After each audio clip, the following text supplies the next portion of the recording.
জামাই ষষ্ঠী পার্ট 1 ডান। এবারে যাচ্ছি ডায়মন্ডে, সেখানে গিয়ে আমার বাড়িতে যাব। তো চলো দেখাচ্ছি কী হয়। প্রথম বছর জামাই ষষ্ঠী বলে কথা, মিষ্টি তো কিনতেই হবে। তো দেখো এতগুলো মিষ্টি কিনে নিয়ে আমাদের বাড়িতে যাওয়ার জন্য, মানে জামাই ষষ্ঠী পার্ট 2 এর জন্য আমরা দুজনে একদম রেডি। সে তো একদম বাইকে ঝুলিয়ে নিয়েছে। আর দেখতে দেখতে আমার বাড়িতেও আমরা চলে এসেছি। উফ কি গরম পড়েছে, জামাইও বসে পড়েছে। চলো তোমাদেরকে দেখাচ্ছি। জামাই ষষ্ঠী, কিন্তু জামাই ষষ্ঠীর আসল পার্ট হচ্ছে এটা। মায়েরা যে না খেয়ে থাকে জামাইদেরকে নিজের সন্তান তুল্য ভেবে তাদেরকে যে আশীর্বাদ করার জন্য তারা এত কিছু আয়োজন করে, তো তার প্রমাণ এটাই। দেখো তিনটে মানুষ ওর জন্য না খেয়ে ওকে ফোঁটা দিয়েছে। আর সত্যি জামাই ষষ্ঠীতে এই যে গিফট দেওয়া নেওয়া এটা বড় কথা নয়, কিন্তু যে ভালোবাসা এবং যে আন্তরিকতা এটাই বড় কথা।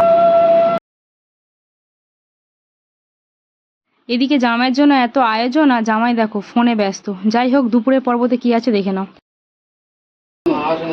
জামাইয়ের খাবার সাজিয়ে দেওয়া হয়ে গেছে। মেনুতে কি কি আছে দেখাচ্ছি দাঁড়াও। ভাতের থালিটা একবার দেখাচ্ছি তোমাদেরকে।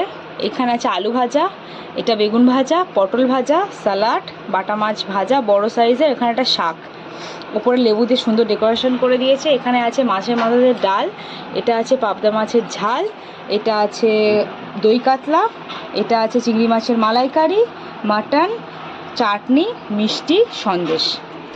চলো বি রেডি, স্টার্ট করো।